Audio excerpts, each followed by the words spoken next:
எஸ்தரின் புத்தகம் 2வது அதிகாரம் அதனுடைய 9வது வார்த்தையிலே நாம் இப்படி வாசிக்கிறோம்.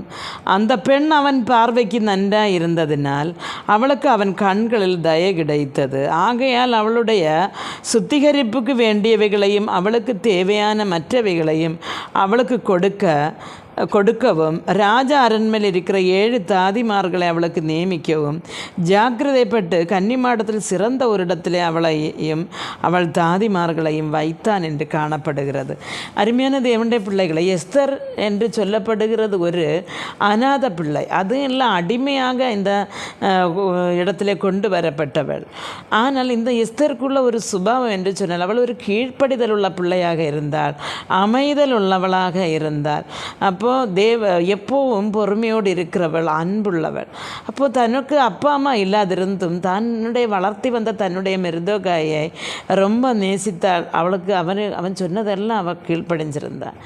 அப்போது இந்த ஒரு தாழ்மையான ஒருத்தி யூத குலத்தினுடைய மீட்பிற்காக தெரிஞ்செடுக்க வேண்டும் என்று கர்த்தர் கண்டார். அப்படியே அவளுக்கு கொட்டாரத்தில் அகஸ்வேரோஸ் ராஜாவின் மனைவிகளை தேர்ந்தெடுக்கிற அந்த டெஸ்ட்டில் அவளுக்கு வர கர்த்தர் ஒரு வழியை ஆயத்தப்படுத்தி கொடுக்கிறார். ஆனால் கொட்டாரத்தில் வந்த அவளுக்கோ அவளை ஏகாகியின் கையிலே வசமாக ஒப்படைக்கிறார். ஏன்னு சொன்னால் அந்த சுத்திகரிப்பின் தினங்கள் முடிகிற வரை அவனுடைய காவலில் இருக்க வேண்டும். ஆனால் இவள் கொட்டாரத்தில் வந்த பொழுதோ இந்த ஏகாகியின் கண்களில் தய கிடைக்க கர்த்தருடைய கிருபை அந்த எஸ்தரோடு கூட இருந்தது என்று காணப்படுகிறது. அதனால் ஏகாகி என்ன செய்தான்னு சொன்னால் இவளுக்கு உடனே தானே அந்த சுத்திகரிப்புக்கான சாதனங்களை எல்லாம் காரியங்களை எல்லாம் செய்து அவளுக்கு அந்த கொட்டாரத்தில் உள்ள 7 தோழிகளையும் ஏற்படுத்தி கொடுத்து, அதுவும் அல்ல அந்த கொட்டாரத்திலே சிறந்த ஒரு இடத்துல அவளை தாமதிக்க பண்ணுகிறார். அருமையான தேவனுடைய பிள்ளைகளே, தேவ பிள்ளைகளை இன்றைக்கு இந்த ஏயாகிய போல துணை செய்து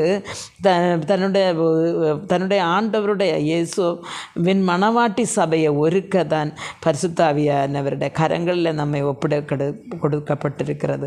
ஆனால் கர்த்தர் சொல்லுகிறார், தாழ்மை உள்ளவருக்கு நான் கிருபை அளிக்கிறேன், மனம் வேட்டி உள்ளவனுக்கோ நான் எதிர்த்து நிற்கிறேன் என்று சொல்லுகிறார். அருமையான தேவனுடைய கடவுள், நம்முடைய தாழ்மை, பொறுமை, அன்பு, விட்டு கொடுக்கிறது, இப்படிப்பட்ட இந்த ஆவியின் கனிகள் நம்ம வெளிப்படும் பொழுது நம்மில் ஒரு பரிசுத்தாவியானவருடைய ஒரு அரவணைப்பு உண்டாகிறது.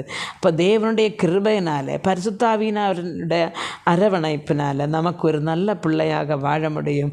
அந்த எஸ்தர் ராணி எப்படி ஒரு ராஜாவுக்கு ஒரு மனைவியாக நியமிக்கப்பட்டாலோ அதே போல தான் ஆட்டுக்குட்டியானவரின் கல்யாண விருந்தில் நமக்கும் ஒரு மணவாட்டியாய் பங்கெடுக்க அதில் முடியும்.